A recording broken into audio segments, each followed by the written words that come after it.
So mga tol, dahil po ay malapit na po ang bakbakan sa ating pambatong Unified WBA IBF Super Bantamweight World Champion Marlon Tapales kontra undisputed Super Bantamweight World Champion halimaw ng Japan The Monster na Kuya Inoue. Ngayong paparating na buwan ng December, gaganapin sa bansang Japan.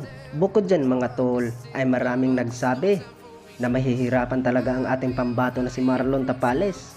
Sa hindi nakakaalam mga tol, ay kinuha ng sparring partner ang bata ni Floyd Mayweather Jr., itong si Cormel Moton. Dahil dyan ay gusto talaga na mananalo ang ating pambato na si Marlon Tapales kay Naoya Inoue ngayong buwan ng December. Kaya yun daw ang ginawa nila. At may banat pa si Marlon Tapales mga tol, ay marami na daw siyang naka-sparring na malalakas at mas mataas pa sa division niya. Kaya pakiramdam daw niya mga tol, ay kaya daw niyang talunin si Naoya Inoue.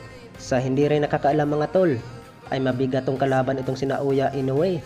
Alam naman natin mga tol, ng lahat ng katunggal linya ay puro bagsak. Ano bang sa tingin niyo mga tol? Kaya bang wasakin ni Marlon Tapales itong si Naoya Inoue? Sa kabilang banda naman mga tol, ay kakatapos lang po ang laban sa ating pambatong WBO Global Super Bantamweight World Champion angas ng Pinas Janrel Casimero na ginanap sa Ariake Arena, Tokyo, Japan versus dating IBF World Champion Yukinori Oguni, kung saan nauwi sa technical draw sa round 4 dahil po sa punit sa ulo ni Yukinori Oguni. Bukod dyan mga tol, ay may rematch sila ang angas ng Pinas Janrel Casimero versus Yukinori Oguni ngayong buwan ng February sa susunod na taon, nagaganapin sa Okada, Manila. Pero kung tuluyang magretiro si Yukinori Oguni, ay walang rematch ang angas ng Pinas Janrel Casimero.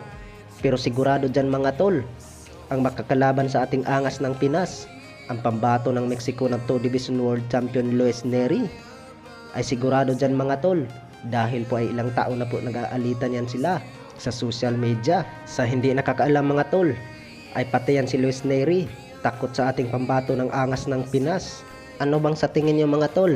Ay kaya bandurugan sa ating pambatong angas ng Pinas Janrel Casimero itong si Luis Neri? Sa kabilang banda naman mga tol, ay napuspon po ang laban sa ating pambatong IBF Super Flyweight Jerwin Angkahas kontra WBA World Champion Takuma Inoue.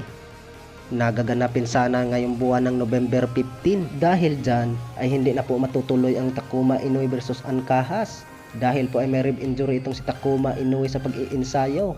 Pero hintayin na lang natin mga tol kung kailan ang schedule ulit. Higit dyan mga tol, baka nagdadahilan lang naman itong si Takuma Inoue.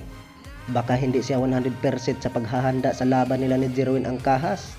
Alam naman natin mga tol na mabigat tong kalaban itong si Jerwin Angkahas. So mga tol, maraming salamat sa walang usawang suporta sa Romlet Boxing Sports. Kung sino pag hindi nakasubscribe dyan mga tol, pwede tayo makahingi ng subscribe. At meron din tayong Facebook page, Romlet Boxing Sports. So maraming salamat mga tol.